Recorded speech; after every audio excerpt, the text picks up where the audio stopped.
السلام علیکم، welcome back guys on science studio. آج کی اس ویڈیو میں ہم بات کریں گے کہ اگر آپ میٹھا کھانا چھوڑ دیں تو کیا ہوگا۔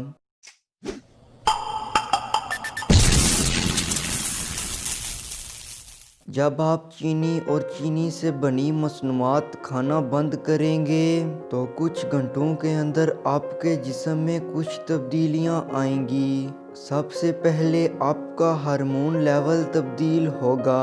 اس کے بعد ایک اینابولک ہارمون انسولین کی مقدار میں کمی آئے گی۔ انسولین فیٹ کی مقدار برقرار رکھتی ہے، لیکن زیادہ مقدار میں انسولین ہونے سے وزن کم کرنے اور فیٹ کو کیلوریز میں تبدیل کرنے میں مشکلات پیش آتی ہیں، جبکہ کم میٹھا کھانے سے یہ کام بالکل آسان ہو جاتا ہے۔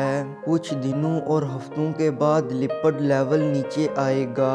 لپڈ لیول کم ہونے سے خون میں موجود ایک قسم کا فیٹ ٹرائی گلائسرائڈ کم ہونے سے دل کی بیماریوں کے چانسز کم ہوں گے۔ اس کے علاوہ ایل ڈی ایل کولیسٹرول کی مقدار میں کمی آئے گی۔ لمبے عرصے تک میٹھا نہ کھانے سے منہ کا ذائقہ تبدیل ہونے سے جو چیزیں پہلے مٹھاس میں نارمل تھیں وہ چیزیں اب بہت زیادہ میٹھی محسوس ہوں گی۔